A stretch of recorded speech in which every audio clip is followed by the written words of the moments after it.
And we are live with Altered Moments on Good Friday afternoon.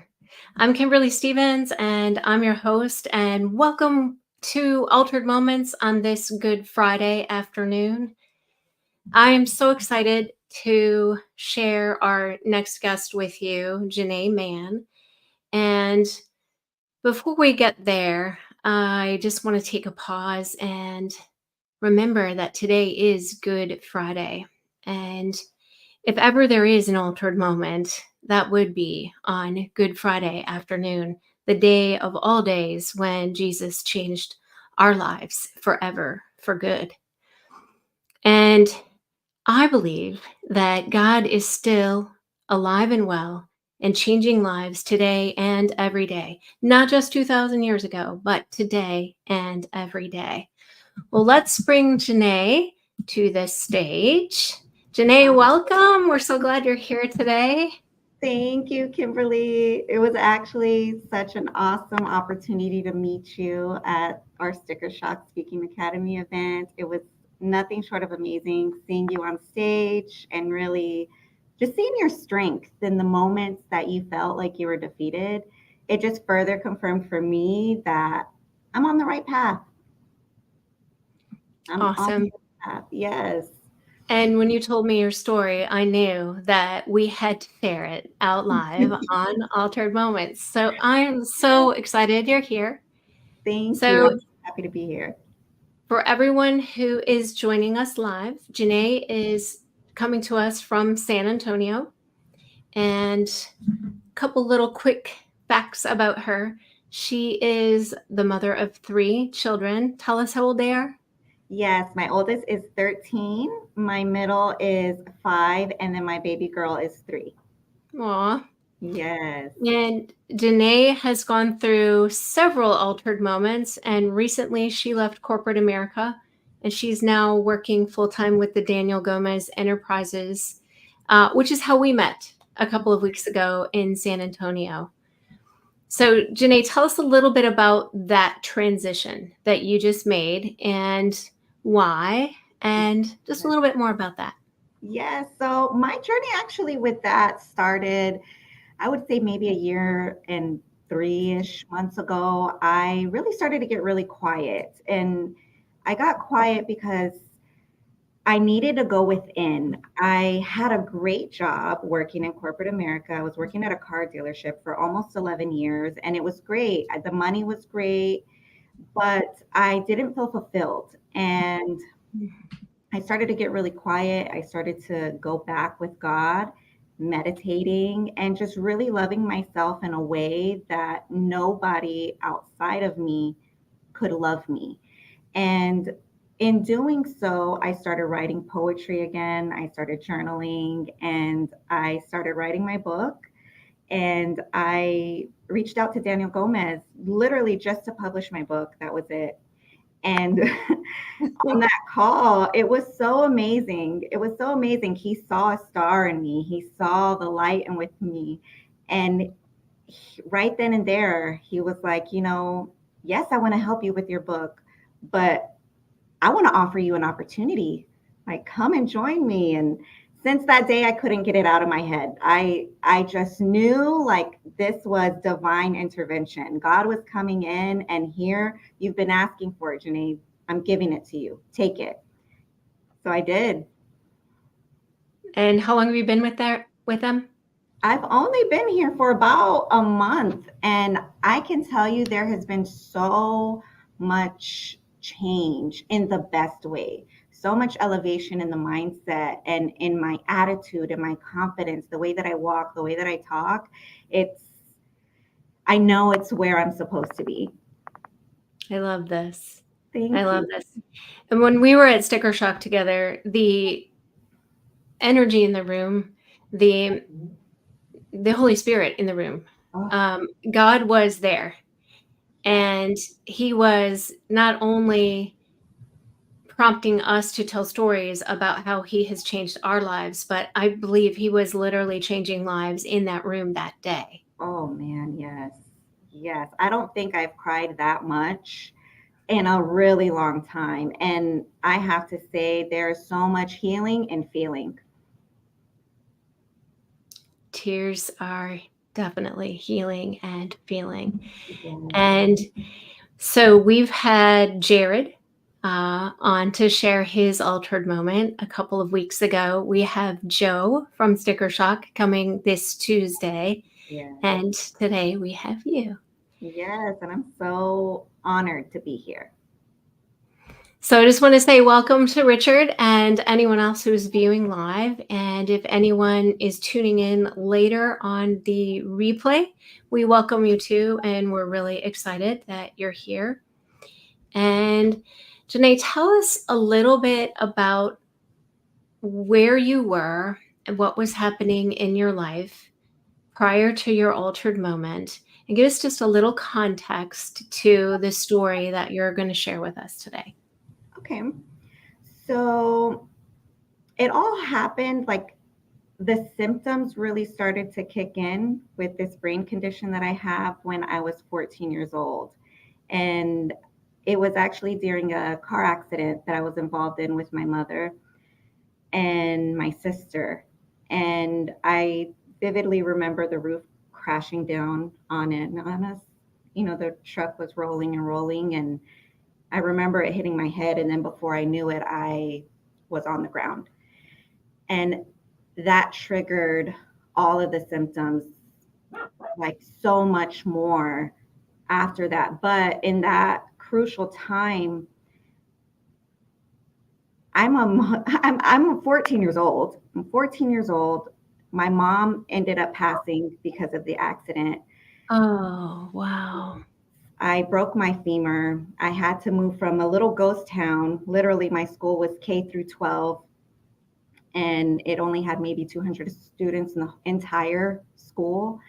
And coming to San Antonio, living in an efficiency with my dad on the third floor with crutches because I broke my femur in half.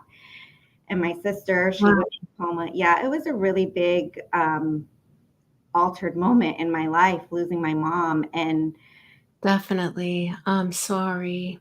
it's okay. I feel like the more that I talk about it, the easier it is. And I understand on a different level. Mm, There's so much growth, and it's really choosing on how good or how bad it's going to be, even in the hard times. And with that, I really dealt with a lot of headaches, and I would fumble and stop and like fall. And, doctors would tell me, you're fine. They're just growing pains. There's nothing wrong with you. You're perfectly healthy. And it wasn't until my first son, I was actually giving birth to him in the hospital. And after I gave birth, I couldn't see out of one of my eyes. It was so blurry.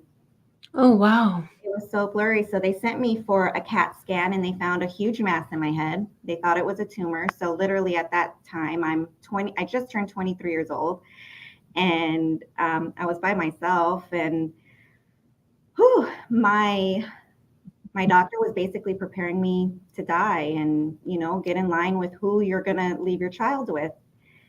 Oh, It ended up being my pituitary gland. It just grew significantly larger than what it was supposed to. It was pressing up against my optic nerves. Everything would resolve itself, and then that was that. Then from there, as the years were passing on, I noticed, every time I would get sick with a sinus infection, upper respiratory infection, and I would be coughing, sneezing, I would get these excruciating pains in the back of my head. It felt like somebody was taking an ice pick to the back of my head, and then the pain would just radiate forward. And wow. yeah, it was really bad. And then it progressed. And still, every time I would go to the doctor, I would explain this to my doctors.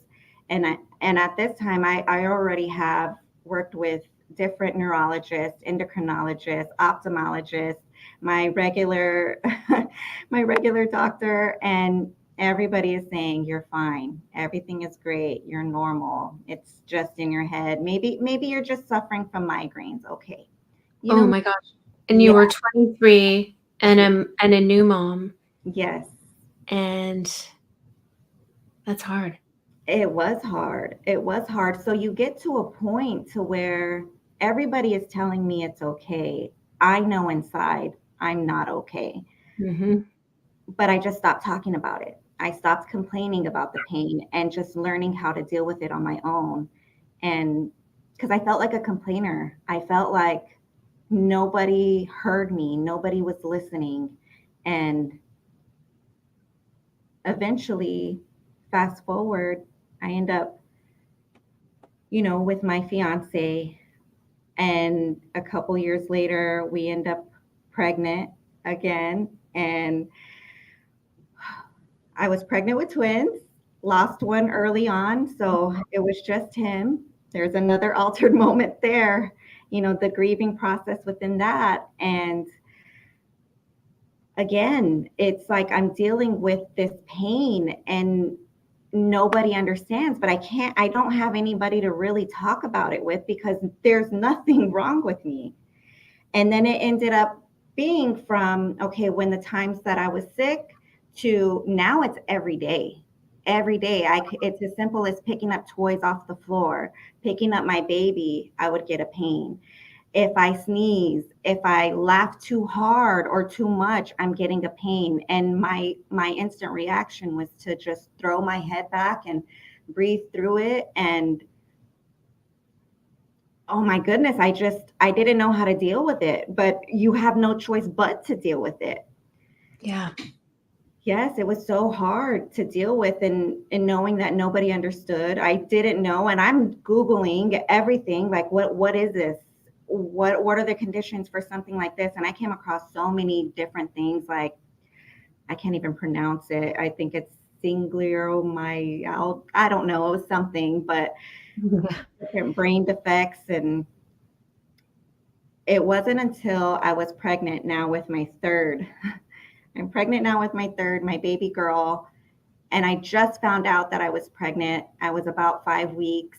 And a week later, my my neurosurgeon at that time, she called me and told me, we found what it is. I had an MRI and you have a condition called Chiari malformation. And I was like, I knew it. I knew I had something. There's no way. And she told me right then and there is no cure for what you have. I do recommend as soon as possible for you to have a decompression surgery, a craniotomy. And I'm like, what does that mean? What does that mean?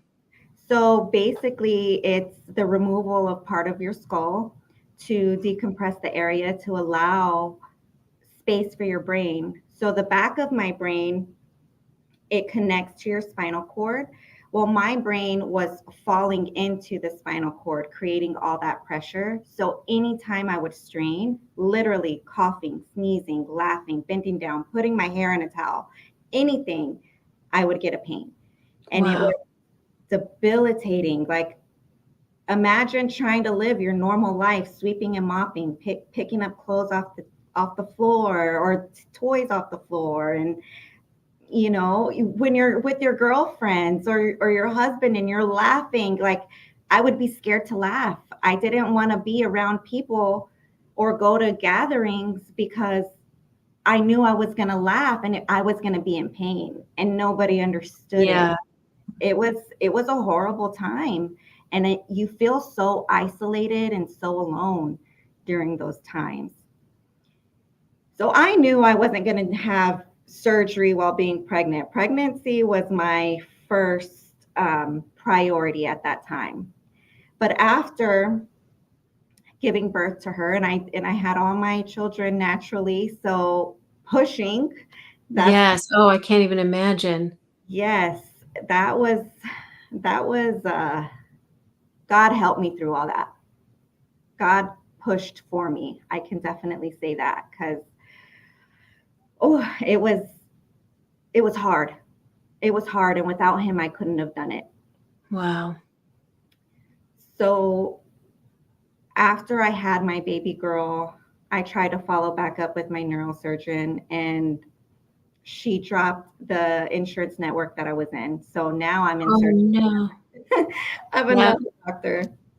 Yeah, so I find another doctor.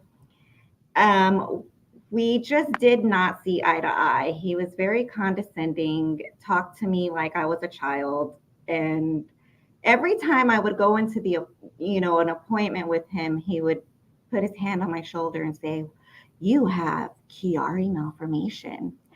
I'm like, I know this. I know this. I need help. Like, what is the next step?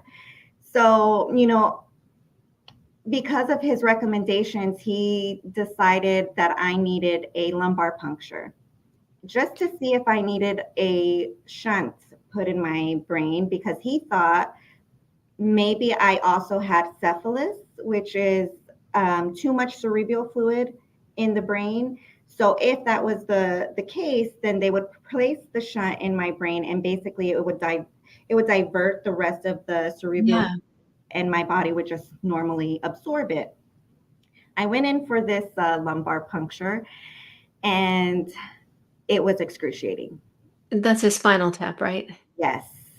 Okay, that's what I thought. It doesn't sound fun. It was not fun. Literally, as soon as the doctors stuck that needle in, they hit so many nerves, and you can't move. You can't move. And it was painful. And literally, as soon as they started to take the cerebral fluid out, it was like the pain. The pain. And yet, again, I can't move. I can't do anything.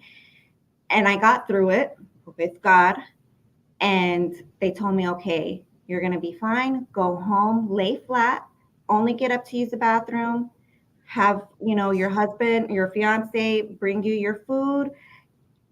In 24 hours, you'll be fine.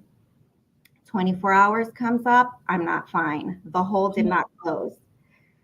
So I'm literally, every time I get up, like lay up in bed, the fluid is rushing out of Oh my gosh.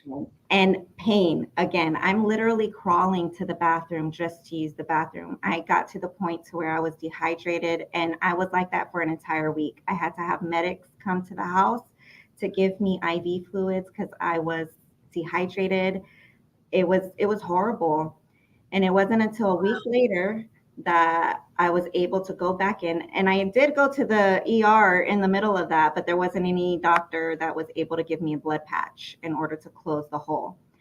So a week later, get the blood patch done and go back to a follow-up appointment with my neurosurgeon, and he tells me, well, you don't need a shunt in your brain, but you do need decompression surgery. At that point, I knew the trust wasn't there with that doctor. So I dropped him. I dropped him and I started looking for another neurosurgeon, and I found him, Dr. Bogave. And the moment I met him, I knew he was the one. Getting to a point in life where you feel like surgery is the best thing that you can do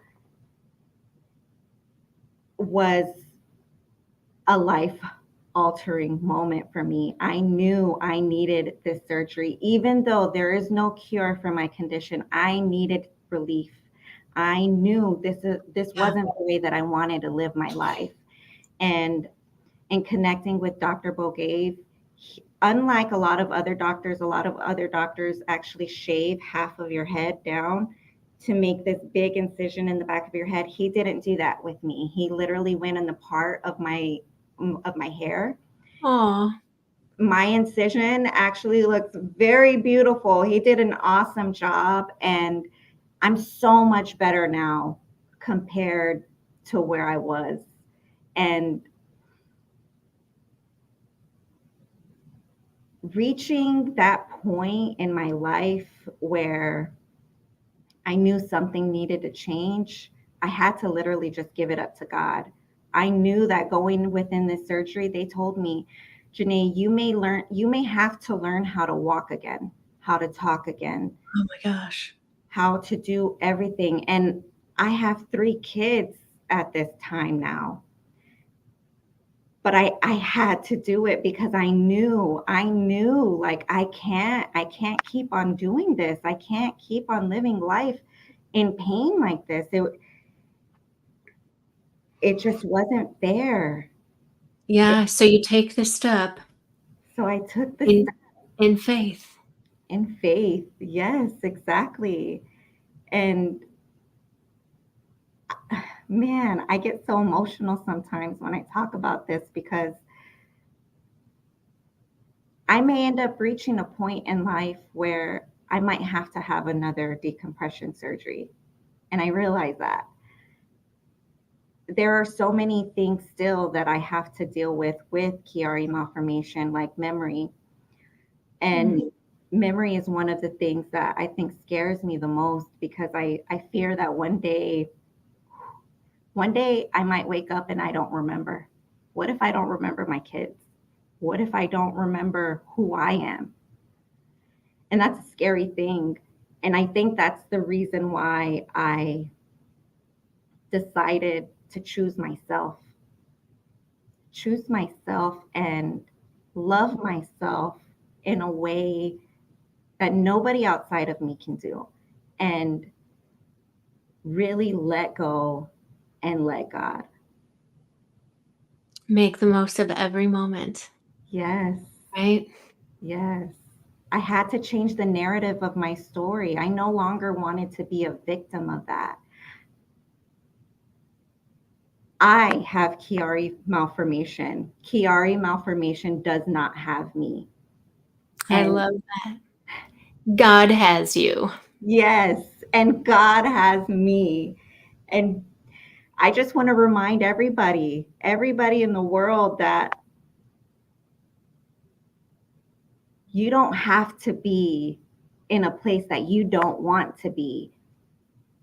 You have to let go and let God. Are you the victim in your life or are you the victor in your life?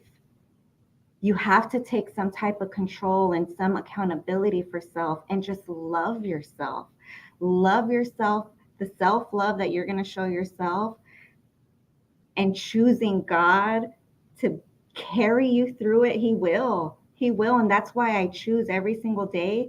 I don't know how it's going to happen, how it's going to work, but I move every single day in action towards it, allowing God to just carry me because He's never left my side. I'm the one that's left His side. And every single time, He's always right there. He's always right there waiting for me. So well said. I heard an illustration years and years ago that I've never forgotten. And it was a married couple who had been married for a long time. And they were driving in the car, and the woman was sitting way far over on her side of the car, and the man was sitting way far over on his side of the car. And it was before the days of split seats. And they drove down the street, and they passed a young couple who was just goo goo in love. And the young couple was sitting practically on top of each other in this non split car seat. Mhm. And the woman looked at her husband and said, "Why don't we sit like that anymore?" And the husband said, "I haven't moved." Oh, you just gave me chills. And it's the same with God. And he doesn't move. He is there. And the whole purpose of telling our stories and talking about altered moments is so that we can have eyes to see and ears to hear that God is there, and He's changing lives in the same way He changed your life, and He has not moved. And I could not pass up your comment without sharing that story. I So love I it. apologize for interrupting you. No, I actually I love that. And you literally gave me the chills because it's so true. He's never left my side, ever. And I knew early on that being in that energy that wasn't so bright wasn't an energy that I wanted to be in ever. I knew I wasn't meant to stay there. I knew it. I had to move in action. I had to deliver. And now, right now in this space that I'm in, I feel like I have a story. I need to speak. I need to share it. I need to help inspire the world. Yes, and you said something in your bio that I really loved, and it was about taking your own tragedy, if you will, Hmm. turning it into triumph and using that story to inspire other people to do the same. Yes. And, I look at you and I see this beautiful young lady at 14 who was in a terrible car accident. You lost your mom. You suffered extreme physical um, pain, broken bones. A lot of people would have given up when they were 14, and you didn't. And Yes. then you've gone through and had trial upon trial and people who wouldn't listen to you and possibly thinking you were crazy. Yeah. And yet here you are because God didn't move. Yes. Yes. It's so beautiful. And I think it's not even I think, one of the things that I practice doing is being in gratitude for everything, even those bad things, because it really changes your perspective on life, on everything, on how you Yeah. live, how you speak, how literally the choices that you make. I really I don't want to be that defeated little girl that something horrible happened. I want to show people that it's possible. You have a light within you. And you are. Yes. Thank you. You are. What do you do? Talk a little bit about gratitude and how you bring that into your life every day. Because I'm sure as I see your smile, knowing what you've gone through, I know that you bring gratitude into your life every day. I do. So, especially now in this season that I'm in, I usually end up waking up about 4:30 or 5, not because I want to. I really will say that it's God waking me up. And literally, while I'm there in the dark, I say, thank you. Thank you. Thank you, God. Thank you for waking me up. I'm so blessed. I'm so abundant. And I just keep on going until I fall asleep again. That's number one. I do that until I fall asleep. And then Wow. when it's time to get up, I today's my day. Today is great. I am amazing. I am abundant. I'm abundantly blessed. I have the voice to be able to speak. I just say all these different affirmations to myself. And another thing that I do is I write in my mirror at night. And so the mirror in my bathroom at night when I take a shower and it gets all foggy, I write on my mirror every single night. I put anything and everything on there that comes to mind. Like, I am spiritually guided. God holds my hand every single day. I am a millionaire. I am inspired. I am inspiring. I I love that I'm an author. I love that I am able to help millions and millions of people. People are attracted to me every single day, and I do this like throughout the day. I'll say it in my head, or after I get off of a call, I'll say it. Another thing I do, I go to the park a lot just to stay quiet, and I'll sit in the grass by the water, and I imagine that there are roots coming out of my feet, entering the earth and going all the way down through each and every single layer, wrapping around the earth's core. And that is Mother Gaia. And I feel like with me doing that, I'm giving her so much love and she is reciprocating the same. And in this way, I'm able to recenter myself and just let the stresses of the day go. And I just thank God for that opportunity because He gave me this earth to be able to do something like that. He gave me the sunshine that comes and shines down on me, the rain to wash away everything, just like my tears. So those are the little things that I do. And in those moments, I'm just so in the feeling of gratitude, not just saying I thank you, but actually feeling it. Feeling it is key. When you were talking earlier about making the decision to go forward with surgery, Hmm. you took me right back to one of my own altered moments, which was making a decision for my daughter to have a liver transplant. And it was the same type of decision, right? Either try to survive with your circumstances as they are, or take a step forward in faith. And as you were sharing, it took me right back there. And I remembered exactly what you said is I knew that God was calling my daughter forward and that as her mother, that having the transplant was the right decision. And I know we're coming up on 30 minutes here, but I was just thinking about how each and every day, as you continue to work through and deal with circumstances that are not curable, Hmm. you make that decision again every single day, sometimes multiple times a day, to, as you said, let go and let God.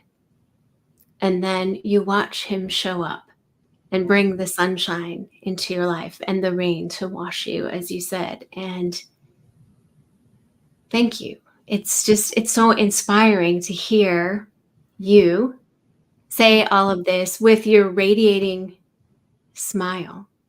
Thank you. And there were many of us who could not do this. And you are such an example. And thank you. I appreciate you so much, Kimberly. It really, really is an honor to be here and to share this moment with you. I feel the connection is so deep, and Yeah. I feel like we're both on this mission to just share and inspire the world that they have a choice. You have a choice every single day. It can be the worst day or it can be the best day. I'm not promised tomorrow. And for me, I'm going to go out there and I'm going to do it. Whatever that means, I'm going to go do it. And nobody's going to tell me that I can't. Nobody is going to stand in my way. And the most important thing is, I am not going to stand in my own way. Oh, that is so good. So good. Yes. Yes. Well, does anybody who's listening have any questions or comments? I know Stephanie said this is a good Friday for her. Thank you for sharing your story. Yes. And Richard was in awe of you and your comments. Um, doesn't seem like we have any more questions or comments. So, do you have any final conclusions that you would want to leave with us today on this Good Friday, the I'm, most life altering day that there could possibly be? yes. Um, do you I, have any final thoughts? I would say that choosing to find your light within and really changing the narrative of your story and letting go of that victim mindset and really being the victor in your own life and Mhm. allowing God to just allow Him to carry you. Trust Him because He's never left your side. Find that light within, it's there. Amen and amen. Amen. And Thank you. thank you. I And appreciate you. my my final thought would just be that we all experience moments where we feel like victims. And if you need an altered moment, God has not moved. God has not moved. And I would encourage anybody listening today, if you need an altered moment, have that conversation with God that Jeanne had, that I've had so many times. Ask Him for eyes to see and ears to hear His work in your life. And that is a conversation He promises to answer.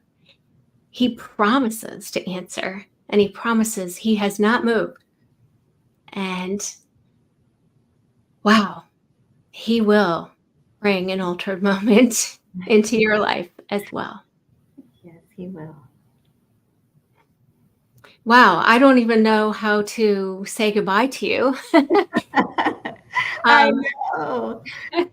maybe we'll say until next time. Until next time. Until Yes. next time, and hopefully that's very soon. Yes, most definitely. It will be. I feel it. I love that. I Yes. want to wish everybody who's listening a very happy Easter and a meaningful and holy Good Friday. And we'll see you on Tuesday, same time, 1 p.m.